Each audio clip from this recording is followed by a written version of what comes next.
Hi there, Sandra here from the Schwowin's Nest. Thanks for joining me today. If you are a current subscriber, I'd like to say thank you for your support. If you're new to my channel, I would love for you to subscribe and stick around for a while. Today's video is a thrift store flip, and it is part of Jamie at Border Bananas Flippin' Friday collab.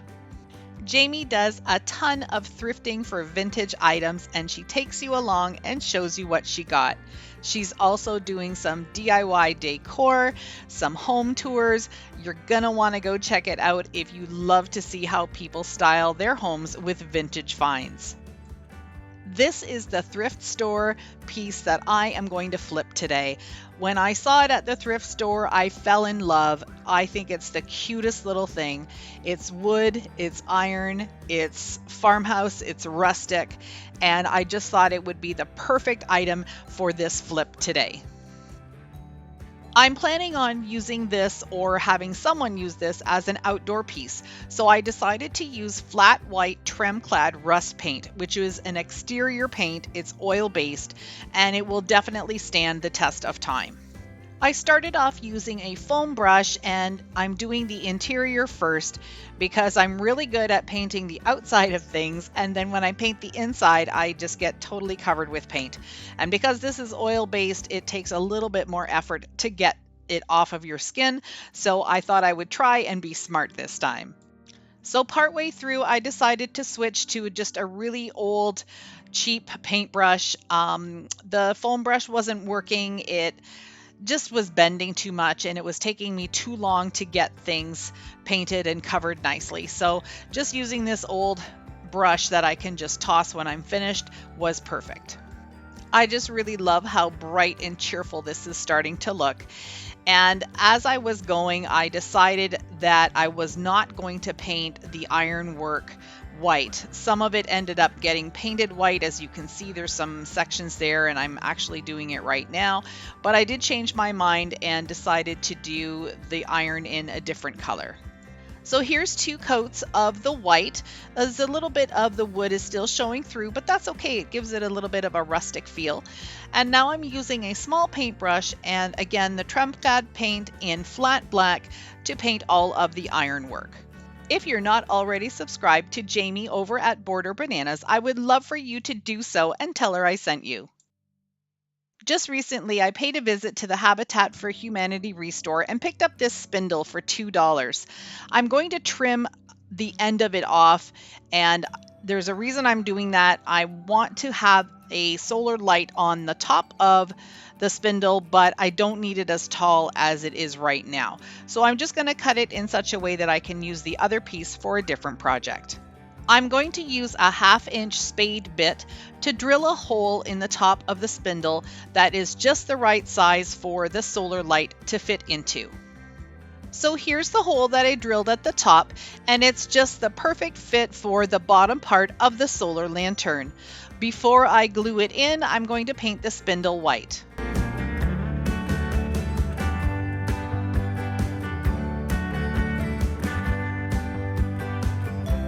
Using some of the black paint, I just had this brush from a different project, so I'm just going over the white parts of this little basket to create a distressed look. I wanted it just to look a little bit more rustic. So here I am using my Weldbond glue, my absolute favorite permanent glue, and I'm going to put a big glob of it into the hole at the top of the spindle. This is where I'm going to insert the solar light. As I was doing this, I noticed that I did not have any footage for how I attached this dowel to the spindle, but I did it the same way. I used a 1/2-inch spade bit, I drilled a hole, then I put some glue in and pushed the dowel in and then painted it white. Don't forget to check out Jamie's channel and the playlist. Both links are down in my description box. I'm using some wood screws and my cordless drill to attach the spindle to the back of the crate. So I'm going to put a couple screws in at the back, and then I'll put one in at the side just to keep it sturdy and secure.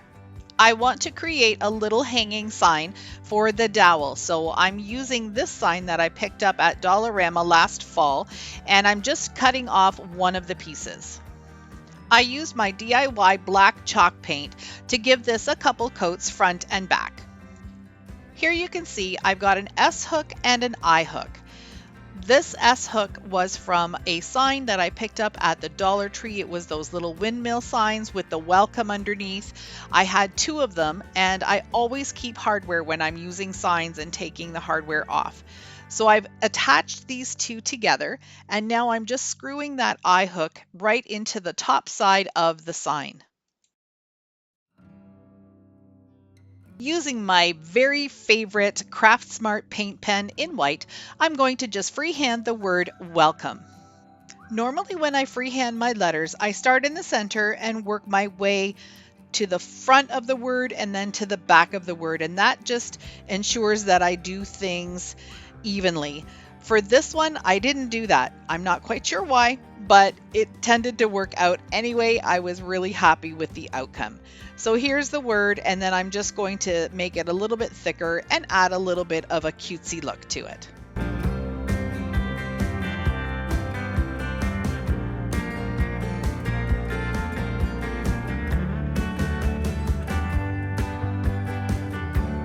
To give the letters a little bit more dimension, I'm taking this white marker and just drawing a thin line on the outside of each letter, and then I'm going to come back and draw another thin line on the inside of each letter. It just makes it look a little bit more three-dimensional and just a little bit extra character.